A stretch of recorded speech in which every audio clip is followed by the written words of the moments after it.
सकल मराठा समाजाच्या वतीने दिनांक 24 फेब्रुवारी रोजी रास्ता रोको आंदोलन करण्यात येणार आहे। सकल मराठा समाजाच्या वतीने आरक्षणाच्या आग्रही मागणीसाठी येत्या 24 ते 28 फेब्रुवारी रोजी चक्काजाम आंदोलन होणार आहे। तर 3 मार्चला मोहोळ इथं संपूर्ण जिल्ह्यातील मराठा समाजाच्या वतीने रास्ता रोको आंदोलन होईल।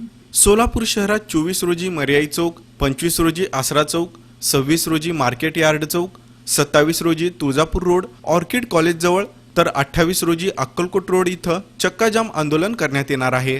24 ते 28 फेब्रुवारी दरम्यान सोलापूर जिल्ह्यातील 11 तालुक्यात विविध ठिकाणी तसंच गावागावातही ही आंदोलन एकाच वेळी होणार आहेत। आंदोलन सकाळी 10:30 वाजता सुरू होईल आणि दुपारी 1 वाजता संपेल। मराठा समाजाला ओबीसी मधूनच आरक्षण मिळावं, ज्यांच्या नोंदी सापडल्या आहेत त्यांना तसेच सगळ्या सोयऱ्यांना कुणबी दाखले मिळावे अशी सकल मराठा समाजाची मागणी आहे, अशी माहिती पत्रकार परिषदेत देण्यात आली।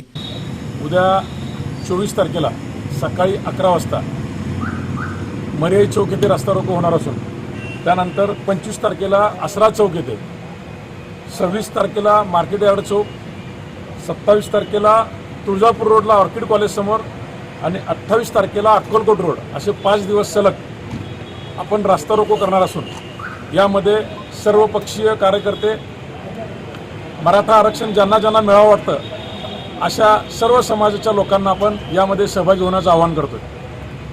12वीचे पेपर्स चालू आहेत। आम्हाला माहिती आहे विद्यार्थ्यांची गैरसोय होऊ नये म्हणून त्यांचा पेपर असतो 11ला, त्यावेळेस ते सेंटरला त्यांच्या पोचलेले असतात। आपण 11 ते 1 या दरम्यान आंदोलन करणार असून 1च्या अगोदर त्यांचं पेपर संपायच्या अगोदर आमचं आंदोलन संपणार असून कोणाची गैरसोय होणार नाही। अत्यावश्यक सेवा ज्या ज्या आहेत त्या सगळ्या या आंदोलनात वगळण्यात आल्या असून त्यांना आपण मुभा दिली आहे। पण बाकी रस्ता रोको तीव्र मोठ्या प्रमाणात जिल्हा मार्ग असो, राज्य मार्ग असो, राष्ट्रीय महामार्ग असो, सोलापूर शहर आणि जिल्ह्यामध्ये मोठ्या प्रमाणात रस्ता रोको करण्यात येणार असून यावेळी माऊली पवार, पुरुषोत्तम बर्डे, विनोद भोसले, महादेव गवळी, रवी मोहिते, नाना काळे, राजन जाधव आदी उपस्थित होते।